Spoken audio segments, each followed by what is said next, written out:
Hey friends, welcome back to my kitchen. Today I'm making something that I make when I don't feel like paying through the roof prices for pizza, but I have a craving for pizza. I call it Supreme Pizza Bake or Supreme Pizza Pasta, but a lot of people just call it pizza casserole.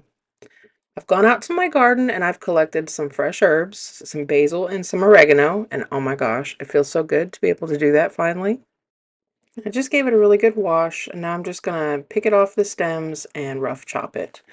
I went ahead and I prepared all of my favorite toppings. Our family likes supreme pizzas, or some places call it combination. It's pretty much heavy on the vegetables and meat. But this is your casserole. So put whatever ingredients in this that you want to eat. I'm not eating your dinner, you're eating your dinner. So use your favorite pizza toppings for this. You can see in the background that I have some bell pepper. You do not have to make this amount. I'm cooking for 6 adult human beings, okay? So like half the ingredients. If you cook this much, you're going to be eating this for like a week. I used bell pepper, fresh tomato, mushrooms, black olives, pepperoncinis, hot Italian sausage, and pepperoni. All I'm going to do is start by browning my hot Italian sausage. Now you can use hamburger, you can use regular sausage. If you want to make it with breakfast sausage, you could do that. Like I said, this is your dinner, not mine. I'm going to get it nice and brown. And if you have excess grease, you probably want to drain that off. You don't want that floating in your sauce. But to that, I'm going to add some white onion. And I'm just going to saute this onion with the sausage until it starts to become a little bit more translucent. Not fully cooked, just see-through around the edges. And once it gets to that point, then I'm going to go ahead and add my garlic. I used an entire bulb of my homegrown garlic. I'm still eating on last year's garlic. Isn't that amazing? But, if you like less garlic, add less. If you don't have fresh garlic and you want to add garlic powder, that's fine too. Same with the herbs. Dried herbs are fine. Use what you have. It's not a big deal. So I'm just going to saute this until the garlic starts to get fragrant and I can smell it. I don't want to burn it. And then I'm going to add in some of my vegetables. I'm going to put my fresh tomatoes and bell pepper in and give them a couple of minutes to just kind of cook down a little bit and get soft. I'm going to add my pepperoni and my mushrooms. I'm not cooking these vegetables to death, and between each one of these steps, it's only been a couple of minutes.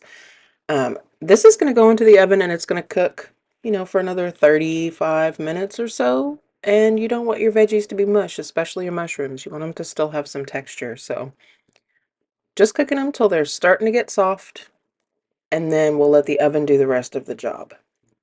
So in go the mushrooms. I used a lot. I like mushrooms. I left them big because some people in my house do not like mushrooms. That's okay. I left it so they could pick them out. I'm going to put my herbs in at this point. Try to get them in the pot. Land them on the stove. That's okay. Add some black pepper and a little bit of salt. I am not going to put a bunch of salt in this, even though it could probably use it. When I canned my tomato sauce, I did salt my sauce, and I'm going to salt my pasta water. I don't want to oversalt the sauce. You might be using store-bought sauce. Just adjust the salt and pepper to taste. That goes with all of the seasonings. And at this point, I'm going to go ahead and salt my water. Properly salted pasta water should taste like the ocean, so don't forget that part. And now I'm going to move on to my sauce. I am using home canned tomato sauce. You can see I canned this back in March. I left my sauce runny intentionally because I'm an ingredient canner, and leaving my sauce thinner makes it easier for me to use it for multiple cooking situations. I can make chili, spaghetti, soup, whatever.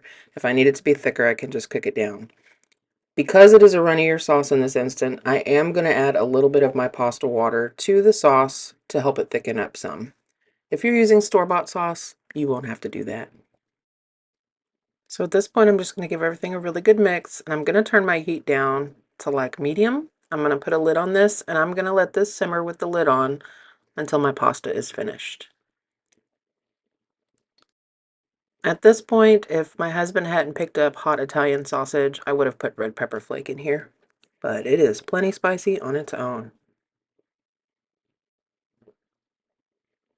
And I'm using ziti for this. You can use whatever kind of pasta you want. I've made this before with egg noodles and it was really good. You can also see that I have a little box of some penne here. I had just very little left in the box and I wanted to go ahead and use it up. You could hardly even tell. It's just every now and then you got a bite of noodles that had some texture. I'm not sweating it. So I'm going to add my noodles and I'm not going to cook them until they are completely done. I only cooked these for about 7 minutes. I want them to finish cooking in my sauce in the pan. This is my lunch lady pan. That's what my kids call it because when I pull this pan out, they know they're going to be eating whatever that is for a couple of days. So I just gave it a spray with some nonstick spray and I put my pasta in here after I drained it. And we're going to start adding our sauce and our other stuff to it. It is going to look like there is a lot of liquid going into this pan, and there is. The noodles need liquid to finish cooking all the way, or they're still going to be hard when you bite into them. I make my lasagna the same way. I just make my sauce a little thinner, make sure there's plenty of the liquid portion of it, and it will cook my lasagna noodles just fine. So I'm going to start adding this in, and I'm going to put maybe like half, and then I'm going to add some black olives. Totally optional. I like them. You might not. I'm going to put a little bit of mozzarella cheese, and then I'm going to go ahead and mix all this together. That way, when it bakes, when you take a bite, you're not just getting cheese on top. There's cheese kind of intermingled with the noodles. You'll also get that really fun cheese pull when you take a bite. So, yeah, like maybe a cup and a half, 2 cups. Keep in mind, if you're making a smaller portion of this, you will not use anywhere near the amount of cheese I used. A lot of people to feed, a lot of cheese to use. So I'm going to give that a stir, and then I'm going to add some more sauce.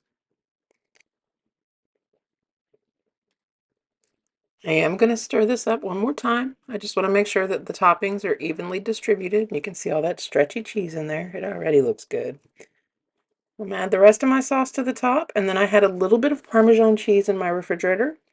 I'm going to put that directly on top of the pasta underneath the mozzarella because I found when you use the pre-shredded mozzarella cheese or Parmesan cheese, excuse me, that if you put it on the top, it will burn.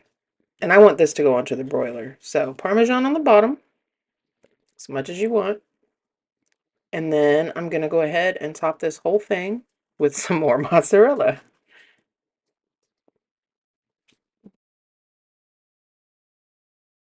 I'm just going to try to make sure that I get an even layer and get it all the way to the edges.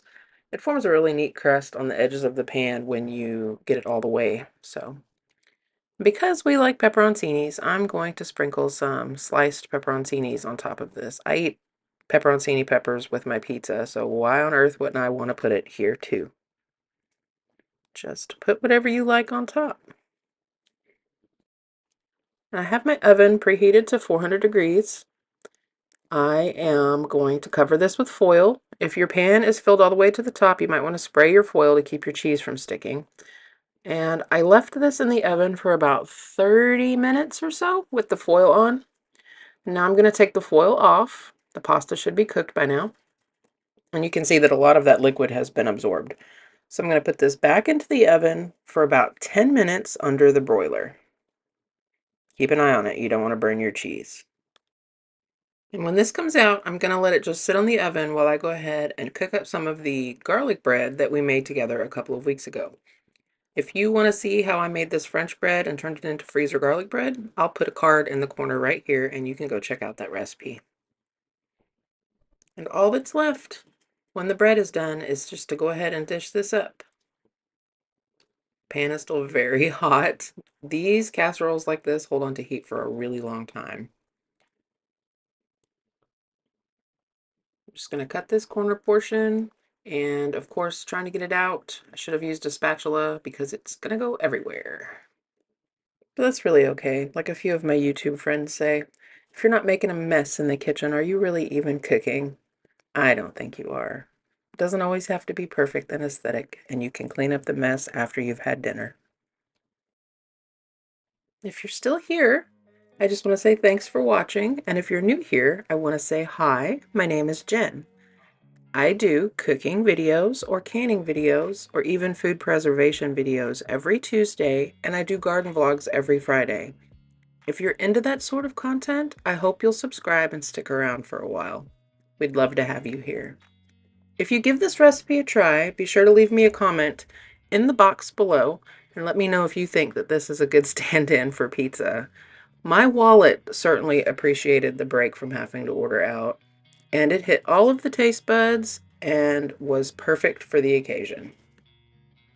And a plus is that if you have leftovers, it reheats nicely. So, until next time, friends, happy cooking.